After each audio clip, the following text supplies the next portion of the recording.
that people can't shut it down in lane, and then it gets a free ticket to the late game where, of course, it just does an absurd amount of damage. And specifically in this meta, where backline threat's kind of out the window, you only really think about the teleport flanks from the likes of Maokai, when a lot of those tanky top laners that could really get to the backline like Hecarim are no longer in the meta. We've seen so many games where Kog'Maw waddles around a fight, free hitting with auto attacks, and putting out that massive damage capacity that he's always had. Well, my theory about jungle bans is right out the window, Papa Smithy. It is Alistair and Annie. So going after Pure, who has had a more limited champion pool. Victor banned by Najin. Of course, Najin been emphasizing the Twisted Fate on Jagung recently. He has had some good games on TF and Victor, but sometimes struggles outside of that champion pool. And there is a Lucian. Lucian, a big champion. Respect. Pick. You know, we talk about this pick in terms of the fact that it's had a very low win rate in a lot of scenes. OQ completely smashed in the last series against Anarchy in the last 2 games, was really smashing members, and to get the respect ban, we're talking about the meta changing. What a crazy meta where one small laning buff that really makes that laning that much more regular for the likes of Braum. Now he's in first pick territory. And especially when you ban out 2 supports. Those are 2. So let's talk about what they're doing right now. Engage is gone. Yep. KOO banned out 2 primary Engage supports. Where does Pure go right now? The Engage is gone, and Watch, I mean, simply isn't the best jungler. When we compare Engage capabilities between Watch and Hojin, KOO's junglers, both Hojin and Wisdom, are very good at engaging, especially with Evelynn. And that's all I think about this, because of course, when you first think of Braum, you think Disengage, of course, the ultimate, just in general, the kit built around Disengage. The likes of the Ezreal mid has really unlocked Braum's offensive capacity. Every time we see that Q, the Winter's Bite hit, and of course the stun come through, people are dying in this meta with the large amount of poke, with the long-range auto attack carries, like the likes of Kog'Maw, who activates Biocane Barrage, gets the Rage passive from the Trinity Force, and gets those 3 hits off. So very good for Disengage, which is what we expect from KOO, given they banned all the primary Engage, but flexible enough to get those picks as well. And look at it, it's going further with that primary Engage. So in the first round, they take Janna and Rek'Sai Najin, and KOO responds with the Gragas and the Maokai. These are the other primary Engage picks right now. And they need damage from those last 2 picks. It has to be. It's on a silver platter for the first Kog'Maw pick from Prey. Absolutely. Kog'Maw and TF would both be great picks for KOO. They would have a ton of kill pressure in the side lanes. Now you've taken Janna. Do you just take away the Kog'Maw if you're Najin? I think you take TF Kog'Maw here, because if you don't, okay, they're going on to OQ's Vayne, a champion that has won them games, a champion that has earned OQ bans. Boy. And the Yasuo against the Twisted Fate. Last time we saw Kuro play Yasuo, it was at MSI in their best-of-3 loss to WE. It was not impressive. It looked like KOO did not know how to team fight with that champion. And not MSI, plus that was back at IEM Katowice. Oh, IEM, that's even longer ago, and the Yasuo pick from just off the side, from the outskirts of Kuro's champion pool. Now, they needed damage with those last 2 picks. They've certainly got it. It's a good laning matchup, but this is certainly a risky pick for KOO, and one they've already struggled on in previous time. A lot of time to practice since then. But look at the knockup and the synergy they have. Maokai, Gragas, and the Braum. They have a lot of synergy with the Yasuo here. And Najin, they don't really have a tank. So Yasuo could absolutely rip through their composition. Duke may try to go for the Fizz counterpick into the Maokai, but frankly, Smeb did very well against Marin's Fizz in this matchup in the laning phase in their matches against SKT. That was actually one of the bright spots, I feel, to those games for the KOO Tigers. And now with that Fizz locked in, they're going to hope that Duke can overtake this game, because their only win condition right now is to play pick and to split push in a 1-3-1. Absolutely. They need Duke to be completely monstering, completely bodying Smeb on this Maokai, because otherwise, wave clear is not great from Najin. It's just Twisted Fate, who has those low base stats, very diveable by the likes of Gragas, Maokai, and the Yasuo. You know, if you just stand under the turret as Twisted Fate, just throw out the barrel lazily, that's already an instant knockup for the last breath from Kuro. Can Kuro play this Twisted Fate at a top competitive level? That's still a question mark, though, Monte Cristo, as he really needs to perform this game. But Prey, first time for the Kog'Maw, and you couldn't have picked a much better comp for it. I think Kog'Maw Braum is one of the strongest lanes in the game right now. Should have an advantage, and this presents a really troubling situation for Najin. You do not want to be in the Cog-Braum lane if you are Vayne Janna, but you need the Fizz to be in the Maokai lane for Najin. Najin, we're looking at two diametrically opposed positions. Najin needs to split push. They need to play pick. But if KOO gets rolling in a 5v5 team comp, they have all of the engage. Najin has none. They do not have tools to get onto the back line. So Najin, playing to their strengths, need to win the laning phase. Let's see if they can do it. Let's get into game one.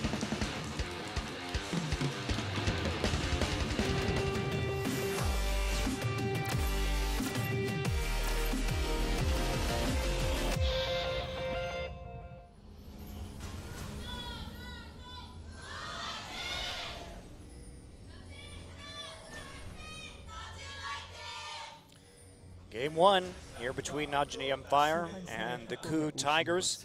I love games like this, Papa Smithy. I love when we see team compositions that have such different goals. Yeah, they both have distinct win conditions. They're not fighting for the same things, really. As you mentioned, it's split push versus group. It's objective focus versus side wave pushing. And on a rainy day in Seoul, where maybe your spirits are a bit lowered, I'm hoping for KOO and Najin to really boost it up as my parents are on the screen. That's right. I was with these parents coming here from Abu Dhabi. Long trip. Via Australia, London, and all other wonderful places. So, yeah, KOO getting some deep wards in early. We'll see if they opt for this lane swap, although Najin can get kind of cocky with this Vayne pick, thinking that they have that advantage regardless of the preference of matchups. There's a lot to invade for, both matchups and, of course, the saplings being protected that Smeb's put down. You know, you mentioned Najin really want to get Fizz ahead. I mean, Gragas and KOO in general are going to be aware of just how bad this matchup is. We've seen so much play around this Maokai versus Fizz matchup. Which jungler's going to be more on point? You have to kind of put the first bet towards Hojin, but he does have less competitive experience this season than Watch. Hot and cold, that's kind of been his career story.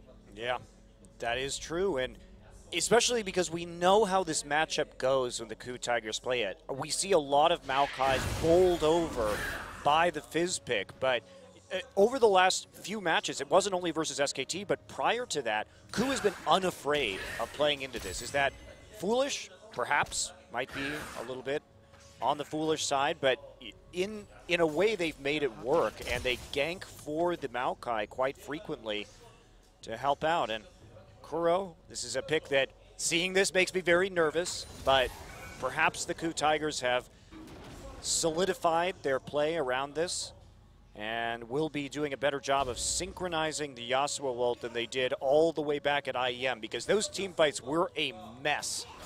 That was back in March. It was in a meta when, of course, KOO were famous for their late-game team fights, and still they were not able to put it together for the Yasuo. So we'll have to see whether the Yasuo pick has been practiced. Very confidently locked in, so you have to think pre-planned for this game.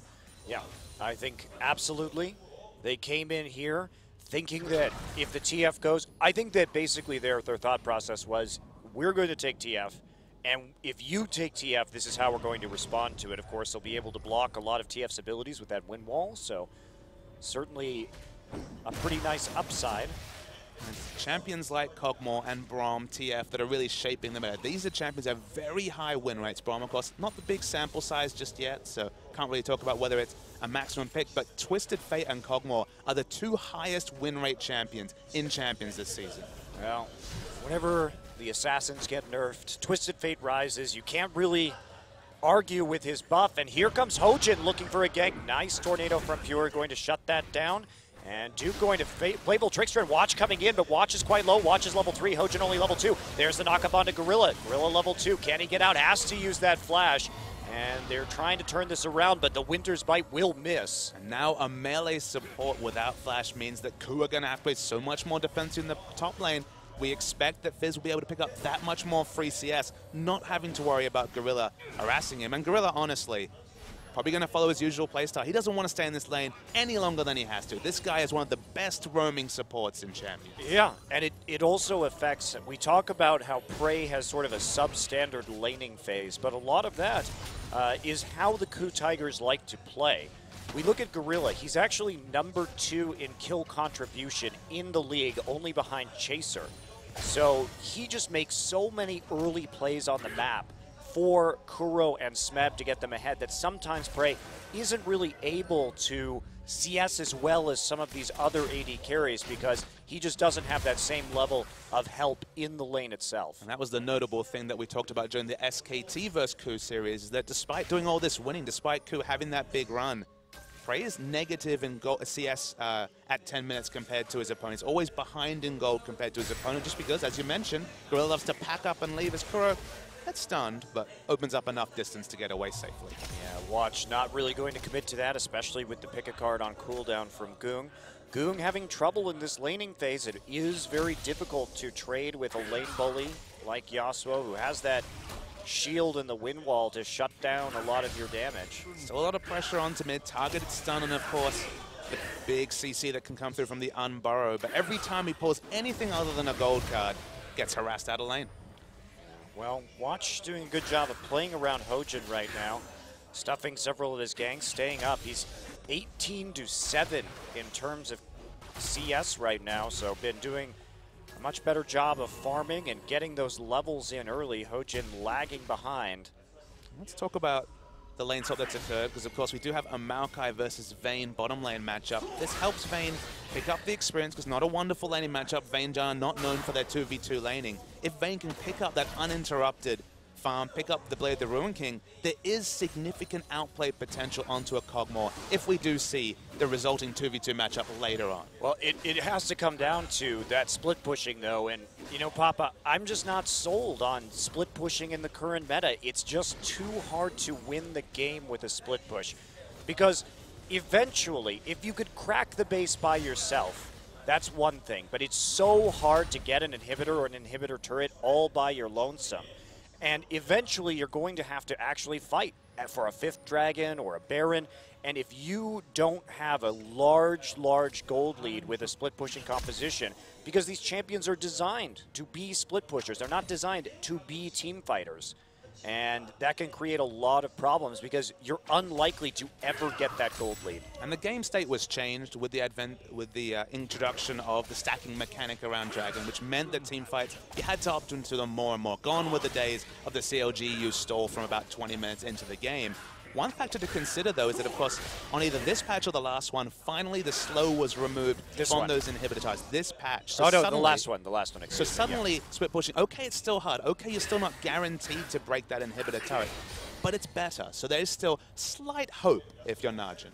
I also think that Elixir of Ruin is a very underutilized item if you're going to commit to split pushing. But those are my own feelings. I'd love to see more of that from dedicated split pushers. It's an option that we'll see. The laning phase has been very quiet, and in general, not much has happened this game. If we look at the CS, you know, the only big advantage is in the lane counterpick matchup. Yasuo fairly comfortably ahead of Twisted Fate. Indeed. So Hojin here, sussing out this pink ward. Wants to get some pressure onto the blue buff. Goong just going to wrap around the opposite side and blue card it. And then auto-attack it, and then auto-attack it. For the pickup. Hojin playing a little bit dangerously. They're going to go for it. Hojin coming in right there, but they don't follow up with the last breath off of the knockup. He didn't hit a knockup that time. I believe he just airballed it completely, so they have to back away. Now, Twisted Fate hasn't been able to pull blue cards because he gets all-in by KOO every time he needs to, so blue buff control was that much more important for Najin. It's so important they secured this second blue buff. I expect a big contest by KOO come third blue. We'll have to wait and see if that goes through. In the meantime, Sheen picked up from Prey on the bottom side. Can he actually do some work, slow down OQ's Vayne with that massive range advantage? And Smeb going after red. Oh, it could be a big collapse right here. Watch is not seeing anything yet. Now he knows what's going on. There's the Destiny. They have 3. It's going to be a 3 versus 3 if they go in. But Goong looks like there's a nice knockup from Watch as he comes through. Windwall going to block the Fish. Fish still going to hit some people. Watch goes down first. And now Duke targeted out right here. Smeb has that red. There's the flash arcane smash. Goong trying to get a gold card onto KOO. That's not going to work. KOO flashes away. He will sidestep the wild cards. And there is no more damage. OQ and Pure are up here for some reason. Gorilla not level 6 yet, so he's going to use that Unbreakable just to help his team get out. And will OQ go forward? Exhaust onto OQ right now. They may want to keep fighting this. KOO does not have his ultimate. They're going to have to sacrifice Smeb to OQ. And there's another flash from Gorilla. Long skirmish. Wind wall comes up at the last second. So it will be a 2-for-1 trade in the end in favor of the KOO Tigers. OQ eventually gets the red buff. But the crazy thing is that, remember, they actually committed walking all the way from bottom layer there, Najin, to fight in a fight on the top side of the river. So many resources used just to pick up effectively a red buff and a poor kill trade, 1 for 2.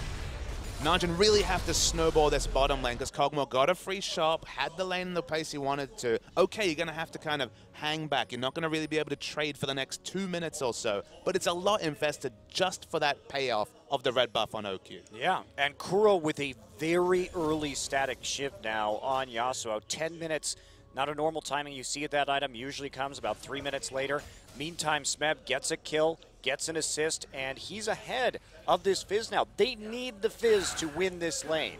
And they've committed so much for a negative trade. So look, Vayne getting going is one thing, but if Maokai can just control the Fizz, stay an item or half an item ahead of Fizz, their game plan's kind of out the window. Yeah, it does fall apart very quickly. And Kuro is going to be slashing through these minions. Goon still has to play very reserved, has a Sheen now for some extra damage alongside those Boots of Lucidity. I don't know if I would have actually finished that Sheen or gone for some Home Guard boots at this point in the game. Listen, definitely the regular 1,500 gold investment into the Home Guards just to stay in lane. Because if you lose your turret as Twisted Fate, you have such a hard time strategically as a team. And look at the turret health. It's chipped down. It's at 30% or less. Watch has to spend a lot of time around mid, but Goon, it's not much he can do. Nope, not much at all. And now Duke and Smeb going head-to-head here. Smeb easily able to hold on, at the very least in that trade, in spite of the Sheen. He's got a little bit of armor now. Some nice sustain with that Catalyst. So OQ trying to make some plays here. Gets a nice chunk out of Gorilla on the bottom side. So KOO still having some trouble with this Vayne and Janna combo in spite of their, what we would assume is a big advantage. Hojin and Kuro maybe looking for a dive right here. They're going to get into the enemy jungle. And Najin does not know this is happening. OQ trying to back off right now. Hojin coming back from under the turret. There's the explosive cast. OQ immediately gets hit by the last breath. TP coming in from Goong. But there's a nice double shield coming through and a beautiful double from Kuro under the tower. And what do you do against Windwall and Unbreakable if you're Twisted Fate? They're going to be blocking Fizz Fishes too. It is a massive problem. I wasn't able to see if the Destiny was on cooldown or not, but they pinged sort of defensively. They didn't have any ward coverage whatsoever over the river area. Still very surprising that Gragas and Yasuo could saunter over the bottom lane and cause that engage, but the moment you throw out explosive cast, multiple members of Najin were always going to die. Yeah, OQ just took a boatload of damage right there. And that's the double to Kuro. Getting that Yasuo fed is a big problem, and he's building Phage. Okay, so this is something you might not have seen, but Trinity Force Yasuo is starting to become a thing. Of course, your Q applies the on-hit effect, so you can do surprising burst, especially if you get the crit off. And of course, with the changes to the static shiv and Infinity Edge crit, you kind of started to get to weird crit values. I think we're going to be seeing a very expensive build come through, but man, does it do damage. All right, Gorilla gets knocked up by Watch. Kuro going to respond. Watch has to dodge around from those tornadoes coming out from the Yasuo. And, we've seen a lot of Trinity Force Yasuos in the past. Sure. But not usually as a second item, and that's the big change here. It's starting to get a little bit of popularity over Infinity Edge. Very same cost, but you space out those Qs in particular, and of course you're auto-attacking and queuing on such a short cooldown throughout fights, it can really pay off. Makes you a turret destroyer as well. And speaking of turrets being destroyed, I mean, this is all Goon can do. He kept those blue buffs. They haven't been able to contest that objective, but he loses his turret. Yeah, he does. And this is a big change from the KOO Tigers that we saw go up against SKT, because remember in those games, they were playing with Kassadin and Cassiopeia, and Kuro, a big problem in those games was how fast his mid-turret was going down to Faker. This time, they pick a lane bully, they try and go for that winning matchup, so they have control, and Kuro immediately just waltzes into the top side, and that's another turret down. We've now stretched this to over 3,000 gold advantage at 14 minutes. KOO in complete control of this game, and this is a disaster for Najin. If they can't wrestle out some sort of edge in a lane, their split push is never going to get going, and they are going to get destroyed. things. The thing is, their 4-man unit, when Fizz is split away, it's not super strong. It certainly can't outmatch what KOO is able to put together. And there may even be a scenario where Trinity 4-static Shiv, Yasuo can just go into these sideways and deal with the Fizz. It used to be a counter matchup when it was AP Fizz versus Yasuo, but when we're talking about these item timings from KOO, as watch just casually smites away the red duck. Explosive cast. Yeah, misses the explosive cast. Smeb's still here on the teleport, but they're not going to get over anywhere unless Smeb really wanted to flash for that, which he does not. Minion wave super pushed into top. Not a lot of wave clear from Fizz, so first dragon in the game. It's late, but looks like it's coming for the KOO Tigers. Yeah. This Gragas from Hojin has been a little bit underwhelming. I look at the KOO Tigers, and I look at Hojin, and he's in the right places. This is the perplexing thing about the KOO Tigers. They will do the right thing, but they will botch the execution in some way. It's just not quite perfect. And right there, Wisdom definitely the better Gragas player between the two KOO junglers, but a couple missed abilities, missed skill shots in this game have cost them kills. So far, he's missed a body slam that would have led to a last breath, and then just explosive cast has a pretty big range of effect, missing that skill shot as well. Okay, Hojin, you still got the game ahead of you, but really need to work on the mechanics for the Gragas. He's also a 100% kill contribution rate, and he's been in the right places. Even if he didn't get the kill right there, because of the TP from Smeb, they could immediately transition into the Dragon. So, again, the timings are great for KOO. The shot calling is there, we know that. But it's these micro mistakes that they make, or a lack of a ward here or there on their flank that opens them up to counterplay that really shouldn't exist. My big question to you, Monte Cristo. So 40% critical strike is what you get from the static Shiv. You get 20% from the Trinity Force. Of course, logically, 100% comes through from Infinity Edge. You don't need to take any crit runes. Can he really afford to go a super expensive build, or does he go defensive item after the Trinity Force? I think you just go for it, because if you look at Najin, as we see the gate coming in here, oh my, Goong just poured it into his own demise. Oh my Goong. Oh my Goong. It looks like he may have been trying to make a play onto the top side. I don't know if he actually ported right there, but definitely got caught in the end. And Kuro, with that amount of damage right now, cannot be ignored. KOO Tigers, winning lane, winning game, picking up the objectives.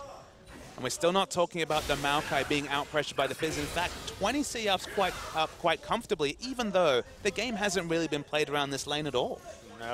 No, it has not, but the lane swap really went well for the Tigers. Smeb got a bit of a level advantage from that 1v1 as opposed to the 2v2. Kuro just slicing his way to another tower. Smeb responsible for chasing Watch around. There's a knock-up again. Watch is there, but he's just going to get bodied as Smeb pops his ult.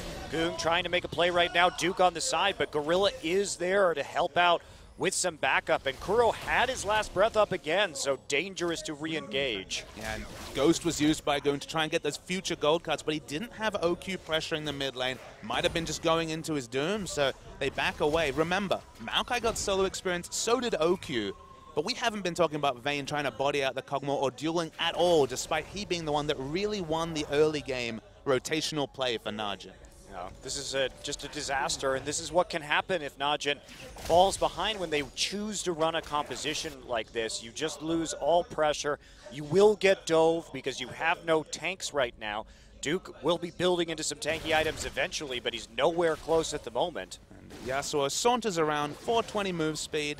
420 Blaze, it seems to be the strategy from Kuro, and this is a redemption game for him. All right. Really performing as OQ looks to re-engage with double exhaust. Smeb is here. He's on the backside. There's the Monsoon going down. We will see the gate and the Destiny Watch on the bottom side of the map. Long range, twisted advance onto Pure. TP's coming through. And Prey in the middle right now. Duke on top of Gorilla and Prey. Prey actually just going to kite this one out. And there's the big knockback. And here comes Yasuo flashing forward onto Yoku. Will miss his Steel Tempest, but it's enough from Hojin. He gets another double, and that setup, KOO, so smart. They know they don't have TP advantage. Smeb just waiting in the fog of war to make a play, and they are able to answer in a 5v5 on the bottom side just by getting there sooner. They outplayed two globals from Najin in that fight with a great setup in the bottom lane. And honestly, Goong was gun shy. He actually activated the Destiny quite late, and you saw the power, as we're going to see in this replay, of the Trinity Force Yasuo coming through. It makes your Q just do so much more damage because of applying that on-hit effect.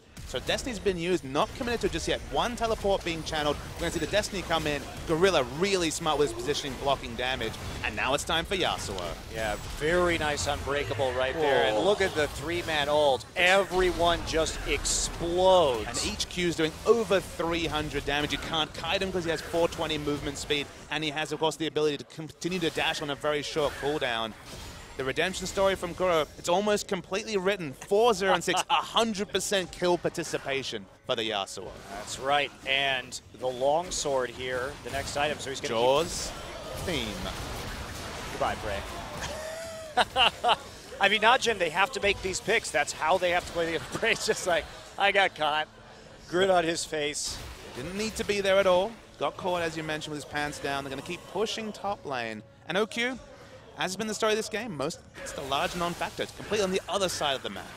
Well, they have to keep split pushing right now if they want to get back into this game whatsoever. They only have a very small chance of making this into a competitive match at this point with this level of gold deficit, and the fact that the KOO Tigers are going to be able to bait this Baron basically forever and force fights until the end of the game. And look, I'm usually the voice of reason. I'm usually the one of the optimistic part of our duo, Monte Cristo, but the item timings for Smeb versus Fizz cannot be denied. Frozen Heart and the Righteous Glory for team fights compared to just a Trinity Force. There's no chopping down this tree. No, there's not. And here we go, 20-minute Baron from the KOO Tigers. Perfect call right now. They want to force this fight. Gorilla going to get into the pit right there. And will Najin actually commit to this? They sort of have to. Smeb going to recall right now. He's going to have that full HP on a teleport if they decide to go in on this.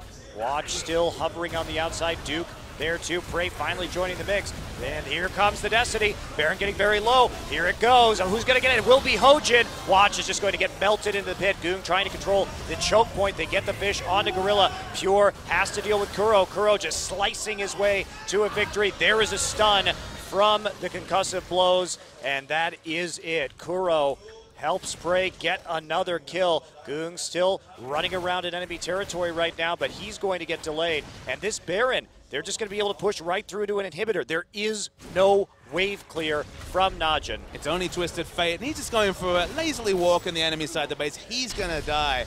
Trinity Force Yasuo with the static shift. 420 movement speed outside of combat. You hit a Q. The Rage passive is a melee champion. 440 movement speed. Has those resets on the dash. There's just no way to kite out the damage, and that's why he's overtaken this game. Yeah, it's been absolute dominance from the KOO Tigers.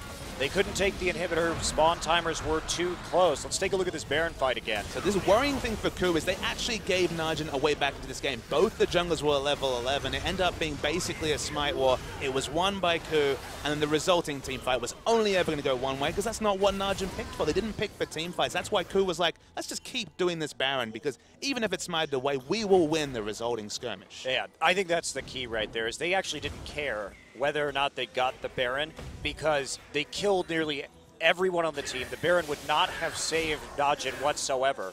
So you're either going to win the game completely from taking the Baron or you're going to be in that position where you're still ahead in gold despite maybe a single Baron buff being worn on Najin. So look, you always think about that prisoner dilemma. What am I going to trade for? What am I going to get out of this risk? And the risk was only ever going to go one way for the KOO Tigers. Yeah, I think that was an excellent Baron call from them. And now no wave clear, Fizz. What you gonna do? Watch sadly as they murder your towers. I mean, murders. Again, KOO. Trinity Force Yasuo. It's coming to a theater near you. 6, 0, and 7 on this Yasuo pickup. And now Najin, they can't defend. They cannot fight 5v5. They can't do anything against this. They have lost because they lost the laning phase and their composition has no answers to a Baroned up KOO comp. They're basically just watching a nature documentary on how to, rule the animal kingdom. They're learning about lions so far, and the KOO Tiger, 5 lions in this lineup. None bigger than KOO is. Whatever, turret doesn't matter. He's just going to go on a merry Goong chase right now. Everyone just waltzing through, and they force the Destiny out. Goong trying to delay the minion wave, but there's still one there right at the tower. That's going to be enough just to take it out. Prey just auto-attacking freely from the back line. And look, Najin dropped themselves into this corner, but credit to KOO. Those last 2 picks, one of them expected as OQ's going to explode. Not quite. There's an exhaust on KOO. He's getting low. Can OQ take him out? He will finally fall to Watch, but Prey is just untouched in this battle, and he is going to clean this up. no doubt. Goom trying to get in there. Gorilla still playing for that front line. Can Najin hold on? They are getting close here, and looks like KOO will back away as Najin heads back to the fountain. Doesn't really matter. They lost 2 for 1, though. They still have those double inhibitors down, and there's nothing at all right now for Najin to take in response. They lost 2 inhibitors, as you mentioned. There's no dragons, there's no barons, there's nothing apart from picking up more farm, and you're farming and farming to a state that's always still going to be a superior team fight comp from KOO. So it's narrow glory, unfortunately, for Najin, but this is all they can do is try and push up these waves and find a way to force this split push that they picked for in the early game. It's too late. I mean, they can't even split push any longer because they're so weak in comparison to the KOO Tigers with this 11,000 gold lead that even if their champions are supposed to win, it's tilted so far in terms of itemization that nothing's going to be stopping Kuro's Yasuo at this stage of the game, going for a Bloodthirster as his next item. So eschewing some of that crit, of course, but just going, or the big crit with the Infinity Edge, rather, and going for the shield and the sustain instead. I think you have to go offensive if you're Kuro, and that sounds like a misnomer, but basically what I'm saying is he has such low base stats. So in fact, we see a lot of Yasuo's GBM include just throw in a giant spell because his base health is so low that you might be tempted to go for the health, but because he's putting out so much consistent damage, because he can't be kited from the build he's gone with the Trinity Force, the overshield and the sustain will probably do more than throwing in any sort of defensive statistics. Well, also, he just has to get 1 ult, and it's so easy with how many knockups are on the KOO's composition. 1 ult is all he needs. He can die after that, no problem. So we're waiting for this is the last inhibitor going down. The engage comes in, and Duke, he's dead. Yes, he is. Agrel pushing forward with the Unbreakable right now. Prey gets that last inhibitor, and now they're going to chain the super minions straight into the turrets. No way for Najin to break this siege. They are going to lose this game in 26.5 minutes right now as KOO just destroys them on the map and plays this composition extremely well. Najin's the one with more on the line. Watch is going to fall down. They're just looking for kills to pad their kill stats. None more than Kuro. This is definitely retribution for him as pure. About to get popped. Nope, lives. Lives thanks to the Nexus exploding, so that will be game 1 in a very decisive sub-27-minute match for the KOO Tigers. I came in with a plan this time. They eliminated all of the primary engage from Najin systematically. Ban Alistar, ban Annie. Their first 3 picks were Braum, Gragas, Maokai. It left Najin with no way to get onto the enemy team. They decided to go for a split push comp, and that was it. Najin not looking too broken up, smiles on Duke and Watch. And just from a pick ban perspective, ban away all the primary engage. Get the strongest 3 champions when we talk about both backline threat and, of course, Peel. Lock in the highest damage AD carry.